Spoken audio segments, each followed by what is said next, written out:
have a couple of the recent twist blanks I've been making. These are full twist. There are no caps. They twist from end to end. And I thought I would turn these two blanks today and put them on a very nice slimline style kit. These blanks are assembled with a dowel down the middle, and you'll notice that dowel has a dimple in it. I went ahead and dimpled it, and that is for the live center end.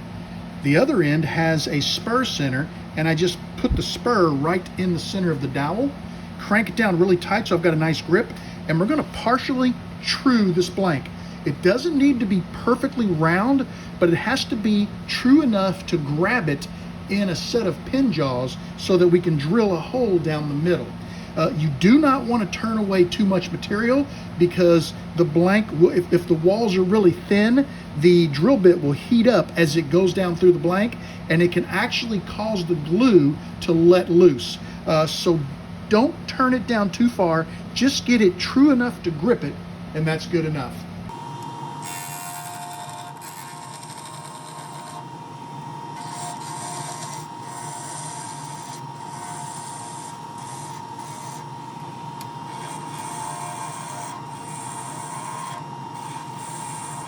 The first blank has been trued up, and you can see that it's about 3/4 of the way trued. There's still a flat spot on this side of the blank, but that's okay. There's enough blank there that we can grip it in the jaws to hold it perfectly true for drilling down the center of the blank.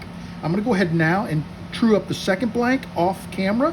We'll come back with the pin jaws on our lathe, and we'll show you the drilling process. I have both of my blanks trued up. I've got one of them in my pin jaws. We're ready to drill.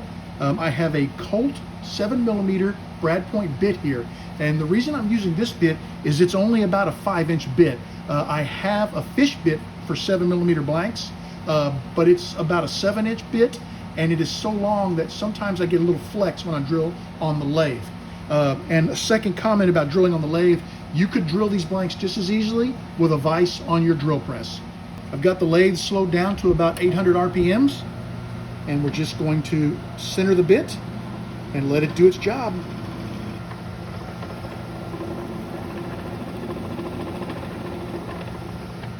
With the first blank drilled, we're going to go ahead and chuck up the second blank, perform the exact same process, and we'll meet you at the glue up table. Here's a quick peek at the blanks. The first blank we drilled has a perfect entry and exit hole. The second blank was not centered as well as it could have been in the pin jaws because we got a great starter hole, but take a look at the back side. There's the dowel. We came out at a bit of an angle. So I needed to be more careful with how I squared this in the pin jaws. So what I'm gonna do is grab another blank, and we're gonna get it to this point, and then we'll meet at the glue up table. I've got the blank in the pin jaws. I have not slowed my lathe down for drilling, but I'm gonna turn it on and notice how stable the blank looks. You don't notice any vibration whatsoever. The first blank, or the second blank that I drilled, had a bit of a vibration to it. I should have known that as soon as I started spinning it. I should have seen that. I should have stopped and realigned the blank in the jaws. That is going to be your biggest issue with turning these blanks. You've got to make sure you have the blank stable in the jaws so you're going to drill straight down the center. Now, if you were turning something like a Sierra blank, or I could probably take that blank, re-drill it with it for a 27/64" hole and make a Sierra out of it. Anytime you have a little bit of larger blank, you've got some meat at the bushings to play with. This is a slimline. I have virtually nothing to play with, so I've got to make sure I have a hole perfectly down the center of our blank. I'm gonna get this drilled up and we'll see how she looks.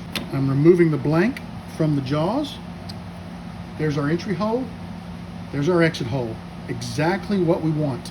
Let's get some tubes drilled into these blanks. We're ready to get these tubes glued into our blanks. I've got Play-Doh in the end of each tube to protect it from the epoxy. I'll spread quite a liberal amount on here. Most of this will probably squeeze out, but that's all right. Let's see.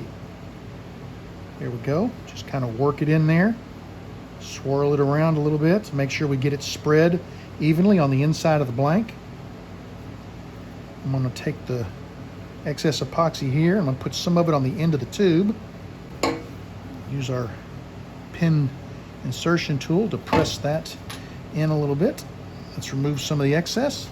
Give it another press. I'm just trying to keep the excess away from the tube so it doesn't go inside of the tube, because then if that happens, then you've got to clean it out. Okay, I got it just below the surface, exactly where we want it. I'm gonna go ahead and do the second blank, get it glued up off camera, and I'll come back and show you the blanks as they're drying.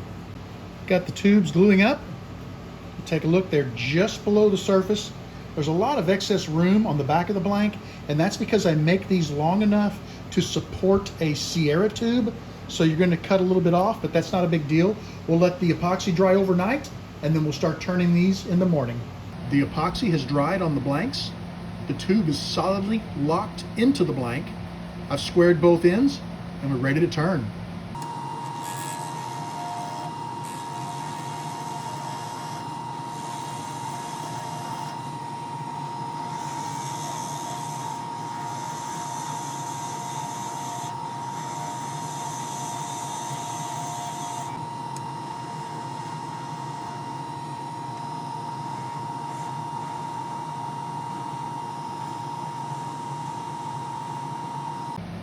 That turned quite nicely. Looks really good. I've got it super close to the bushings. There might be a little fingernail on each side, but as I sand, I'll take that away, no problem. I'm gonna go ahead and get this one sanded up. We'll put one coat of thin CA on it to protect the white from the blue and the red, because it will bleed as we sand. The dust will impregnate the white wood. So we'll do that. We'll get it sanded down, and then we'll get the other blank on the lathe and get it turned before we start the finishing process. I've got the lathe speed turned down to about 800. I don't want to throw CA everywhere. One coat, and we're going to let that spin dry, and we'll start sanding momentarily.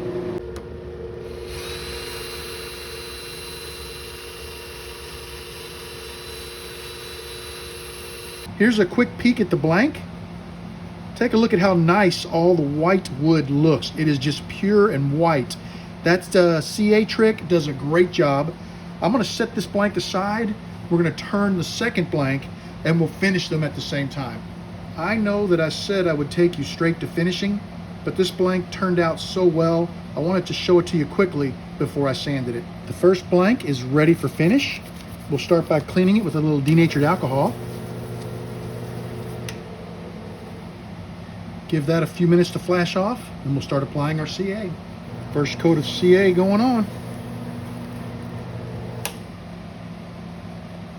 I'll come back and show the blanks to you when they're both finished and ready to be micromeshed. Both of my blanks have a full CA finish, and they are ready to be micromeshed.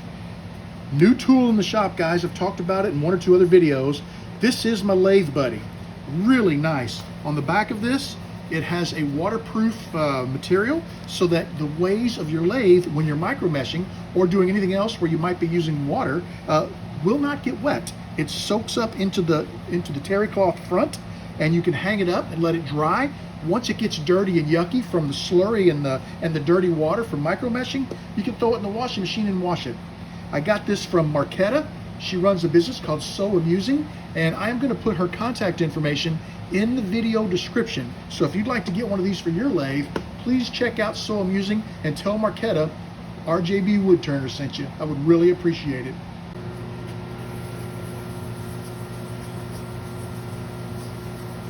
I just finished micromeshing the first blank, and it looks absolutely amazing. I have both blanks on my buffing mandrel, and I'm going to get them waxed up and ready for the buffing wheels.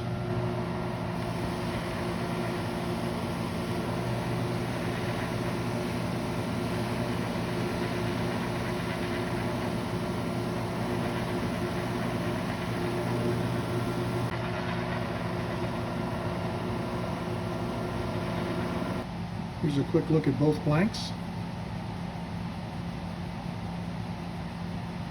Time to head to the assembly table and get these assembled into a kit.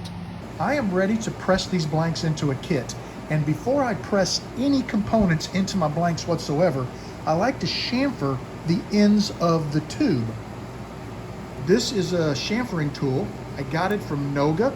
I believe I picked it up off eBay for 8 or 10 bucks. There is a link in the video description if you're interested. I have no affiliation. This is just the tool that I use. Basically, you put it inside of your blank and you just twist it like this, and it puts a nice chamfer on the edge of the blank. Makes it a little easier to start your components. I'm going to start by pressing the nib into my blank.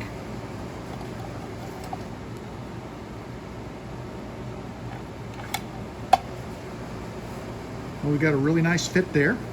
Next up will be the transmission. We're going to press that into the opposite end. With the transmission, I only want to press it in as far as the brass. That is not going to be enough. With this being a 2-inch tube, it's generally set up to where you press to this line on the transmission, but I have found on occasion, if I get a little aggressive on the disc sander and I sand a little too much material away, if I start by pressing all the way to that line, I end up pressing the transmission too far into the blank, and then I have to turn around and knock it back out and redo it. So I like to press to the brass, and then I like to test fit my ink refill to see just how far. Notice just the ball is pressing out of the end of the nib, so that tells me I need to press it farther. Most likely this is still 2 inches, so I'm going to press just shy of the line on the transmission, and I think we should have a perfect fit with that transmission.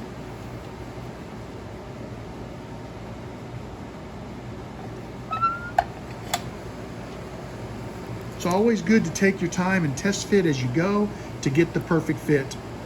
Now, if you take a look, the nib is fully extended.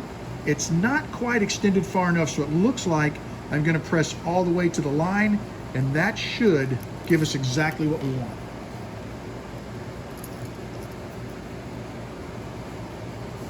Take a look at that. That's a perfect extension of an ink refill, and we can retract it, and it goes fully inside of the nib. You don't want to retract it and have the ball at the edge of the nib, because you'll get ink all over your pocket or anything that touches the end of your pen. Last thing I'll do is I'll slide the ring on here, the beauty ring, and you can see that's really nice. It's got a lot of filigree on it. It's a really nice looking kit. I'm ready to press the cap and clip assembly in. This comes as a one-piece assembly, and what I'm going to do, this side is solid red. This side had a little bit of the blue showing up. So I'm going to press the cap in, and I'm going to put it right over top of that blue just to kind of hide it, because I think the solid red looks better than the red broken up with the blue. I'm going to press almost all the way, and I'm going to stop. Okay, good. We still have beautiful alignment, which is what I want. If you stop a little early, you can sort of adjust the clip to where it's exactly where you want it, and then you can come back for your finished press.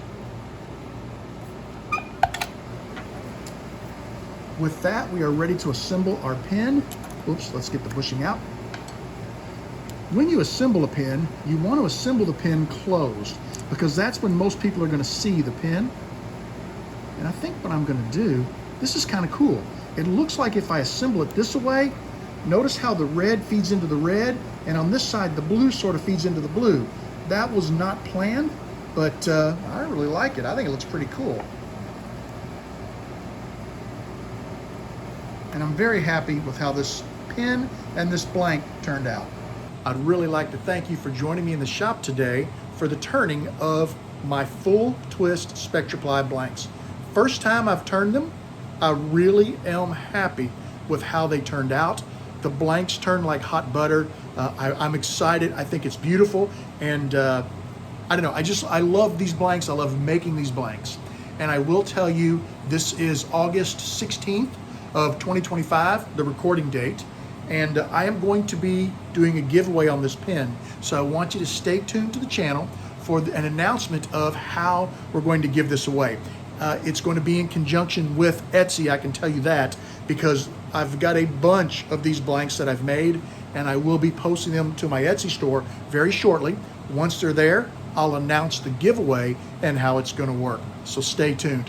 I do want to talk about a product that I use in today's video and give you a little more information on it.